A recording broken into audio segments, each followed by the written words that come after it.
Hey guys, how's it going? I wanted to jump on here. I'm so sorry I was not able to make class. I had no energy this morning. I wanted to briefly review stress management and chapter 11.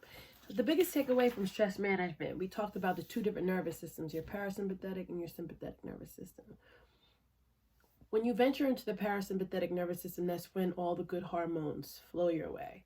When your breathing is slowed down, when you're resting, that's rest and digest. Parasympathetic, think of para for peace. And they all are under the umbrella of the autonomic nervous system. So you have the autonomic, it's on automatic pilot. You have the sympathetic nervous system, fight and flight. And then you have the parasympathetic nervous system. And you guys should have answered those questions on that. So why is there stress? Stress from just living, stress from walking outside. You remember how people's faces looked on the way to go to school, like people that are on their 9 to 5. That energy, that's it could be chronic or acute stress, but even just walking in New York City sometimes can be very stressful. You're on guard, right? So you're ready to fight or you're ready to run. So the opposite of that is that energy where you're just chill out, slow breathing, and relaxing, right? Stuff that we probably are doing too much of now. Now, you can do too much relaxation. That's your couch potato. But you want to find a nice homeostasis. So we talked about the gas, right? And how the alarm resistance, rather, and how you get a stimulus and you see it, and then you go into like this energy of heightened stress, and then you're either going to get exhausted, right? If it's a long period of time, and you're going to get sick, or you're going to get exhausted and then you're going to bounce back down. If you could recognize it and say, wait a minute, this is not a real tiger. And then you'll be able to bounce back. So when people experience that heightened level of stress all the time, it can lead to disease and illness. Now, how does stress cause illness? So you're having a high demand of protective energy all the time, right? And your body never has a chance to reach that homeostasis. And it will force yourself into homeostasis, and that's pretty much sickness. So let me read from your book. So the immune system, it patrols and guards the body against attackers, right? The system consists of millions and trillions of lymphocytes. Those are the cells responsible for waging war against disease and infection, your white blood cells, right? So almost if I'm inhaling a lot of dirt and dust, mucus is going to come in my mouth and I'll be able to spit that out. Sorry to be really nasty. And antibodies, trillions of molecules called antibodies. So you have lymphocytes and you have antibodies, two things that you should remember. So the cells of the immune system are equipped to respond to chemical signals from the central nervous system, right? For example, the surface of the lymphocytes contains receptors, a variety of nervous system chemical messengers. And I don't want to be too technical.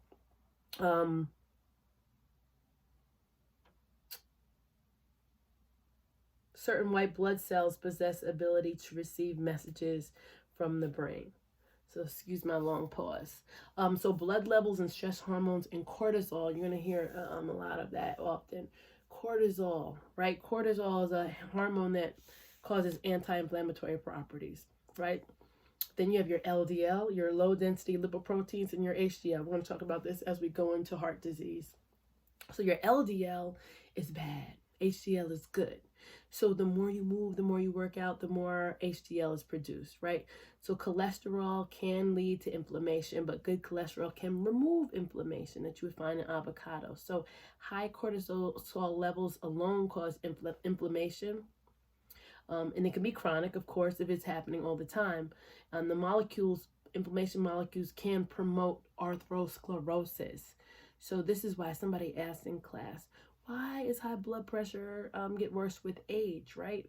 Because it's a buildup in your veins. So if you have like a negative type behavior all the time around somebody that stresses you out, you're in an abusive relationship, right? Your body's going to try to protect itself, right? However, some of the properties of the protection, if that makes sense, can lead to atherosclerosis. So let me read this again. Blood levels of stress hormone, cortisol. Blood levels of the stress hormone, cortisol, inflammatory molecules, and low density LDL cholesterol all increase during stressful episodes. So if I'm going through a stressful episode, LDL is going to increase. Now, I don't know if it's to protect, to back up, but LDL will increase if you're going through stress, right? So just remember that LDL leads to clogged arteries. So when we get, and I'm kind of segue into the next chapter 11, where we talk about atherosclerosis and heart disease, right? Stress can cause you to have a heart attack, right? Stress can cause you to have a heart attack. So the findings are significant and suggest that stress can be threatening as a 50-point increase in LDL cholesterol. So it's equivalent to smoking 5 extra cigarettes per day. Stress. Isn't that crazy? Chronic stress is also thought to increase your risk for dementia, Parkinson's disease, take that away, and Alzheimer's. So as age-related mental decline begins, the number of synapses will be available within your brain. But add to that a stressful situation. You know, a lot of people have older parents. I do. And like when you get dementia, like the first thing's like, you don't remember that? That's what I want to say. But that causes stress. So handle your elders with kid gloves. So how do we get out of a stressful situation, right? Time management would be number one. A lot of people stress over the inability to finish things on time. So managing your time, having breaks and pauses, setting your priorities for the week. And it's such a good feeling checking those things off. Also meditation. Meditation helps you get into that deeper than homeostasis, that chill out energy. So again, I just wanted to reiterate the general adaptation syndrome, GAS, right? That is when you have the alarm, resistance, and then exhaustion. So it looks like this. Alarm, you take a deep breath, like say if you're about to run, and you go down, and then you come up, and you get ready to get ready, right? And you're either going to get exhausted, or you're going to recognize what's happening. It's going to drop off and fall out, okay? You have good stress, you have bad stress. Eustress is good stress. Surprise party. Or distress is like, my boyfriend just broke up with me. Something like that. And then homeostasis is basically the general natural state of equilibrium that you're usually in. And again, the general adaptation syndrome, GAS, is a theoretical model that explains the body's adaptation to stress, right? It includes 3 stages: alarm, reaction, resistance, and exhaustion and recovery. All right, so 2 different types of personalities react to stress different ways. You have your optimism. Optimistic people are pretty much stress-free because they believe something is always going to work out. Pessimistic people, flip side. Now, you can have a combination of the two. Yeah, you have a type A personality, type B. Type A is super aggressive, always on. Robin Williams, or let me think of a comedian that you would know. It's kind of hard because I don't know if you know who I'm talking about. But Robin Williams, I don't know if you remember who he was. He was always like high strung, or even I'd say like an early Jim Carrey, right? Versus a David Chappelle, right? Who has more of a B personality. B personalities are more laid back. However, that doesn't mean that you can get things done. But the nice balance between the two would be a C personality that combines both of them. Again, A, the characteristics are hardworking, overambitious, aggressive. They usually set their own goals, are self-motivated. They try to accomplish many tasks at the same time. They're overachievers, right? You're going to get exhausted from behaving in that manner, right? You can be super, super, super tired from behaving in that manner. And so in contrast, you have a kind of a B personality who's easygoing. You know, they don't feel a lot of pressure. They don't feel hurried. They seldomly have deadlines. Like my bass player's like that. He's like, but you can be a little too laid back sometimes. I say don't be so laid back, you're going to fall. So over the years, type A's are under too much stress and have a significant higher incidence for coronary heart disease. So based on these findings, type A individuals have been counseled to lower their stress levels by modifying their behaviors, right? So to be more like a type B personality. And again, I think there's a beautiful sweet spot in a combination of both. So there's ongoing debate that's centered around type A personalities and should they change, because not all of them have undesirable traits. So even though personality questionnaires are sometimes invalid and unreliable, like there's this doctor who did a study, two scientists conducted a study on A personality, right? And adapted from a structural interview method to give people an idea of A personality patterns. This assessment was found in your book, so you can check that out. So you can use it to understand your behavior patterns better. If you obtain a high rating score, then you have more of a personality. So you can check yourself out there. So let's talk about C personalities. Let me back up. Let me read from your book. We also know that many individuals perform well under pressure. I think one of you guys said that you like to wait till last minute. I'm also that last minute girl too. I like to wait till last minute because I feel that I think I respond better under pressure, and maybe that's just the athlete in me.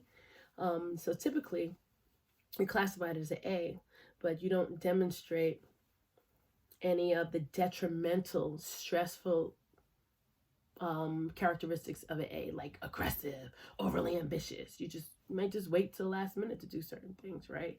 So they came up with a C personality type. Individuals who are just as highly stressed as an A, but they don't seem to be at risk for disease. Like you kind of know how to handle it, right? So the key to successful type C performance seems to be a commitment to confidence and control, right? A commitment to confidence and control. Remember that as C. All right, moving right along. So time management, one way to counteract your stress.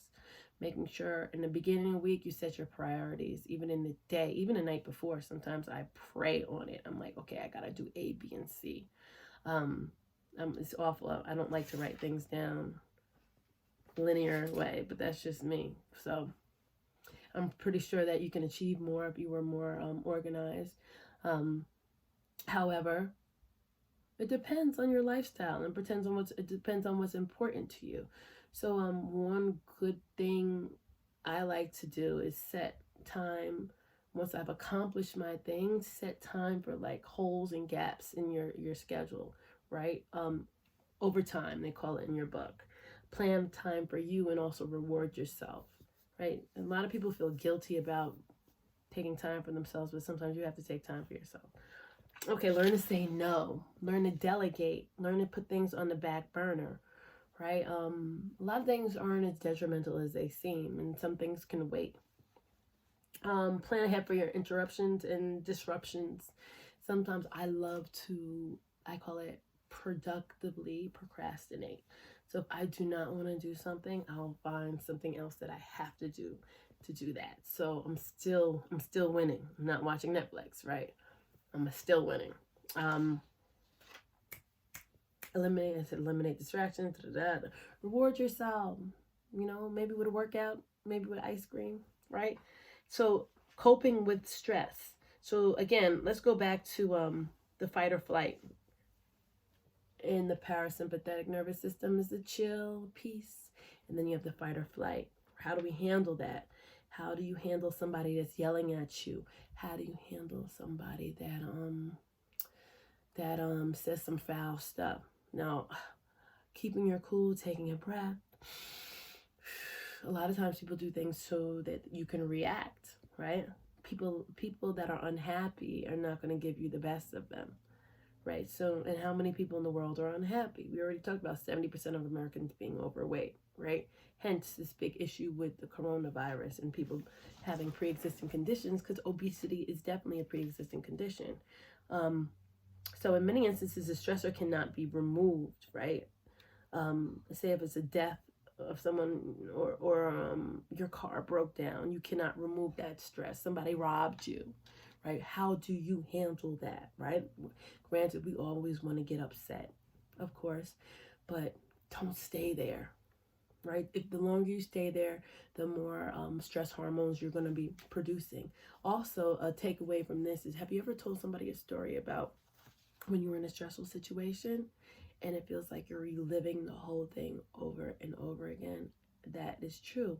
When you start to relive things, it's almost as if you have put yourself back in that situation, whether it's a kid that punched you in your face when you were little, or if it's you falling out of a tree, or if you're getting lost, whatever.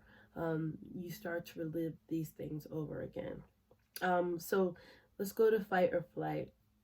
Why?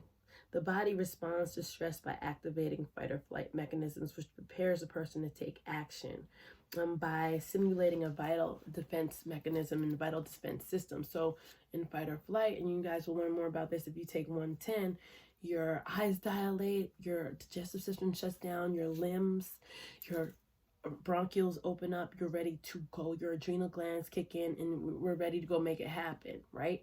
Now, again, if that stressor is removed, then you'll return to homeostasis, right? So remember the three aspects of the general adaptation syndrome or system. General adaptation syndrome. You add alarm, resistance, and then exhaustion, recovery. Alarm, resistance, you fight it off till you get exhausted or you get sick or you're able to recover. Okay, so remember those three things. So that's why with the fight or flight energy, that you pull from like a reserve. And we talked about how our body stores ATP, CP, that burst energy system that would be fight or flight system. That what's going on? Everybody could do that. I don't care if you're 1,000 years old. If you're alive and the tiger runs into the room, you're going to be startled, right? We all have that capacity to do that, but that takes energy and it's a stressor on your body. So in the fight or flight, the stimulation originates in the hypothalamus, your pituitary glands in your brain. Hypothalamus activates your sympathetic nervous system, and the pituitary gland activates the release of hormones from the adrenal glands. So I was taking prednisone for a long time, and what had happened, it has a natural anti-inflammatory in my body. It shut down my adrenal glands. Also, coffee can shut down your adrenal glands, right? Because you get that stimulation from coffee, and if you stop taking coffee, some people have adrenal fatigue, where they feel tired. They don't have that energy to keep going. So in your book, it talks about the physiological response to fight or flight. I kind of broke it down. In one case, again, just like the alarm resistance, your body will just return to homeostasis. But in another case, right, the body may have a decreased performance, right? Or you may get sick if you do not release your stress. Stress accumulates in the body over time.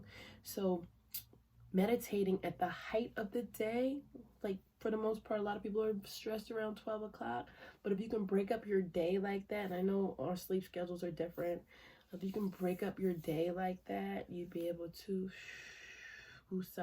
whether it's through meditation, Tai Chi, and there are a whole bunch of different types of meditation. But one thing I want to talk about is biofeedback.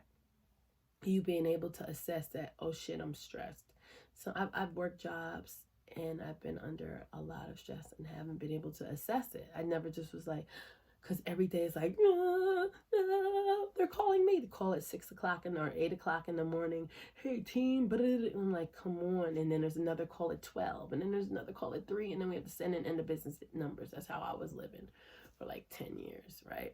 And I would hold on till management changed. But biofeedback, a stress management technique in which a person learns to influence physiological responses that are not typically under voluntary control, or responses that typically are regulated by which the regulation can be broken down as a result of injury, trauma, or illness. Okay, let me give you an example. Every time I see a white car, I'm gonna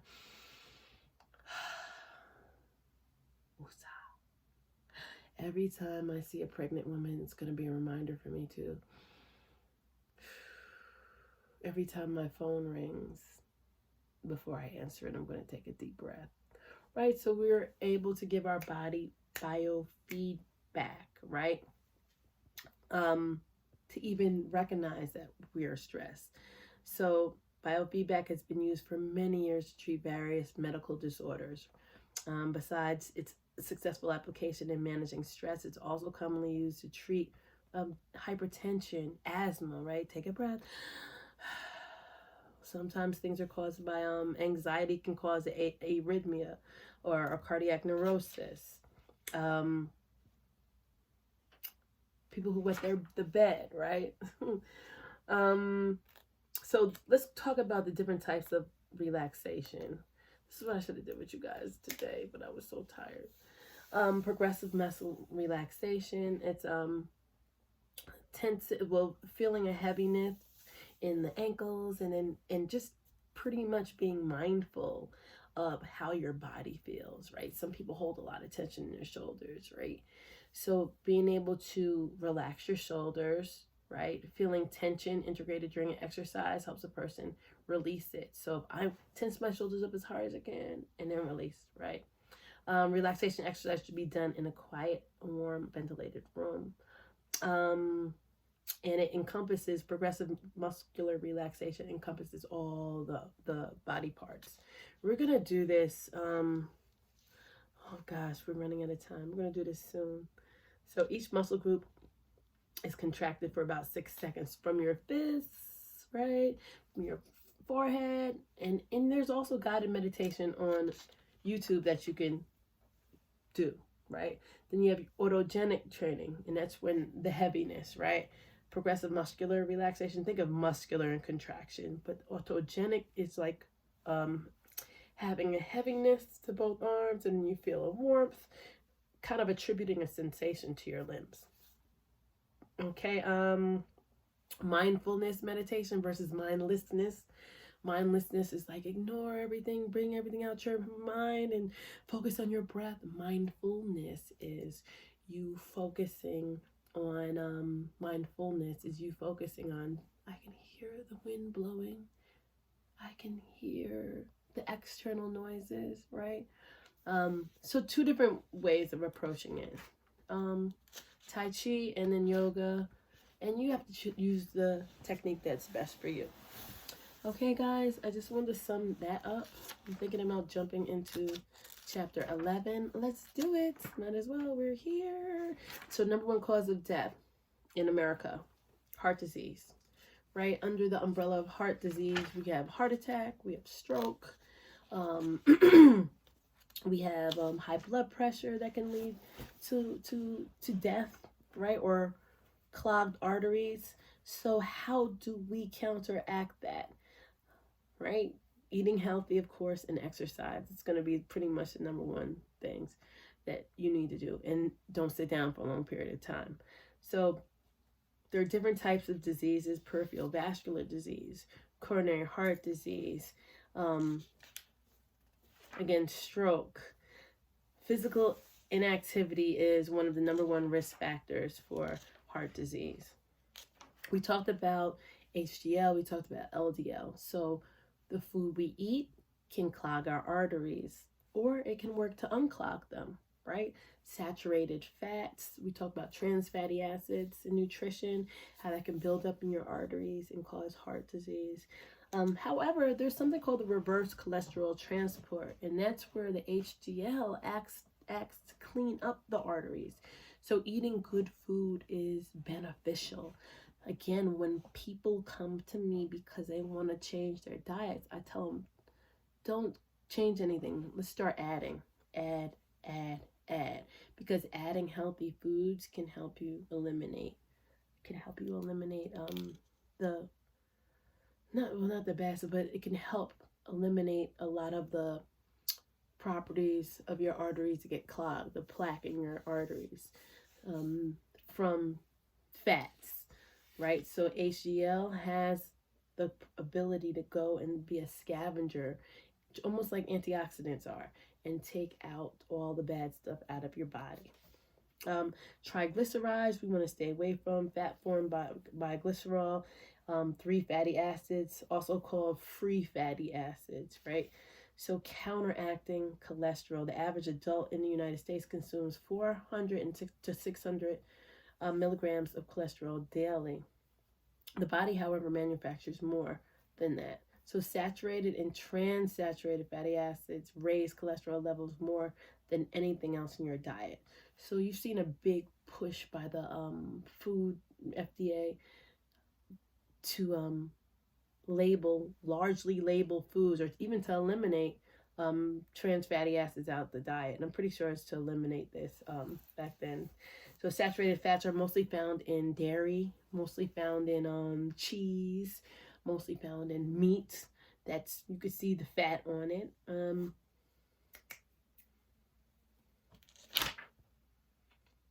Processed food.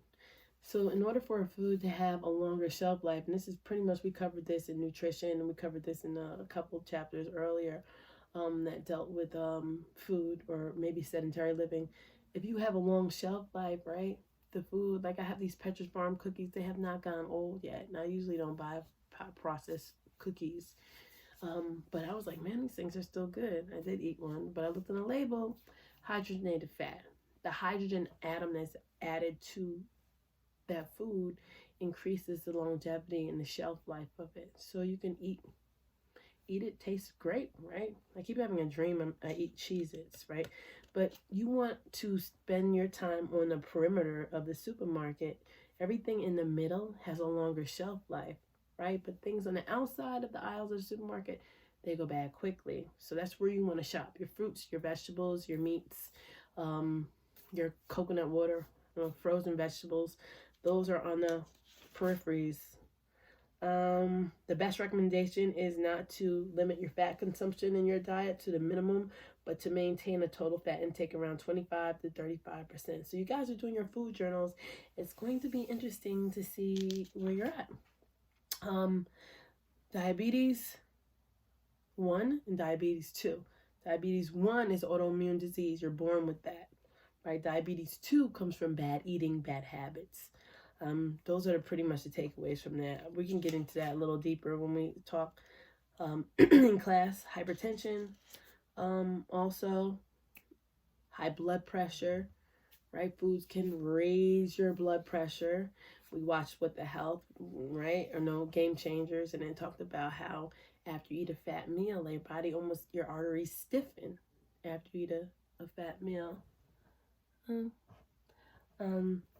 So so let's talk about the metabolic syndrome, and that's pretty much a whole bunch of these disorders: high blood pressure, heart disease, sitting down, inactivity, being overweight, right?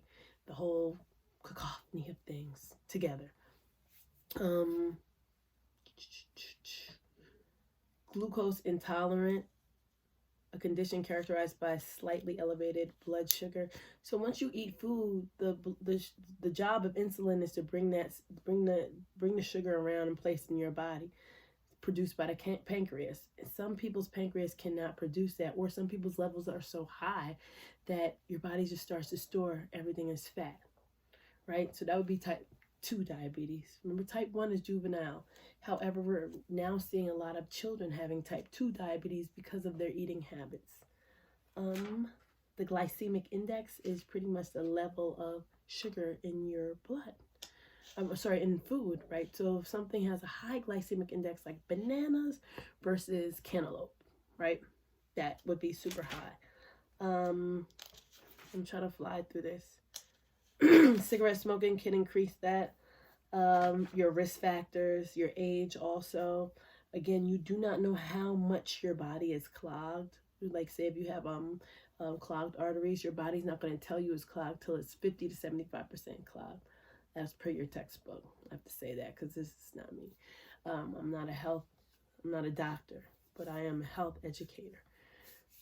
So I just wanted to touch on that, guys. Again, I'm sorry I had no energy. This is like my waking hour.